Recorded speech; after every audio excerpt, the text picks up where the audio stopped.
Hey there! So today we're going to be creating the Principles of Art or Principles of Design poster. Last week you focused on elements of art. This week, principles of art. So you are going to be making a poster just like last week, but this time our focus will be the principles of design. The first thing you'll need to do is separate your paper into 8 equal sections. And you will label each section. The first section you will label Principles of Art.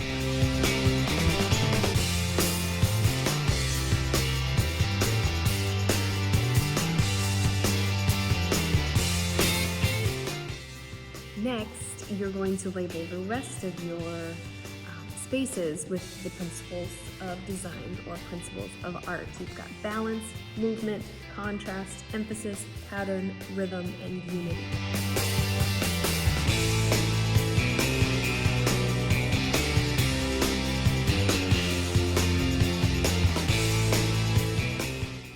All right, so the first one we're going to focus on here, balance and movement, okay?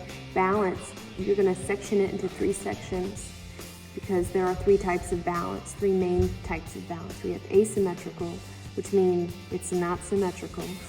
Symmetrical is symmetrical, and then radial, that means it moves in kind of a circle.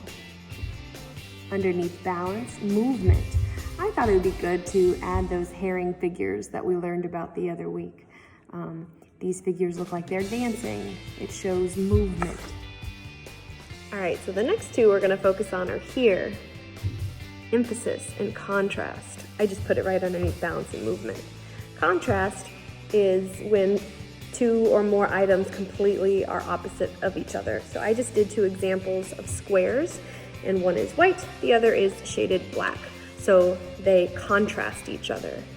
Emphasis in art is when you have some kind of drawing and there's one thing that really stands out. Obviously, the thing that stands out here is I have a lot of circles and then boom, a square. Emphasis. All right, next is unity. On the section next to where you labeled Principles of Art and also write your name, unity. You can do anything for this one. My example for unity is I drew a little sailboat floating in the wind, and there's a sunset and reflection of the water. Unity just means the piece is brought together. It's well balanced. It's pleasing to the eye.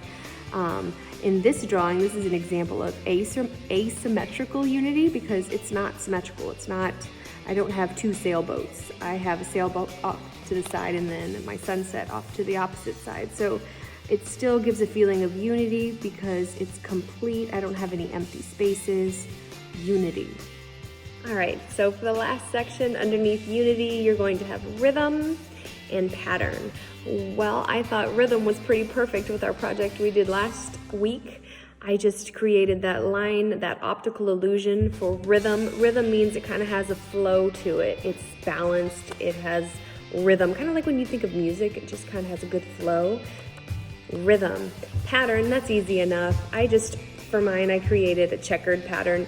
For rhythm and pattern, you guys get creative, do whatever you want, but here are 2 examples of rhythm and pattern. All right, so when you're done, yours will look something like this. Everything is filled in. I've done my best work, but you guys should maybe add some color to it. I definitely think I'm gonna add some color to my pattern over here. Also my unity, I'm gonna make this ocean look more like an ocean with blues and yellow reflection, maybe a sunset in the background. I'm gonna make sure on my emphasis over here, I add some color. Definitely in my little moving herring figures here, I'm gonna add some color too. Focus on having it complete. When you are done, take a picture and submit it to Schoology. You guys have fun.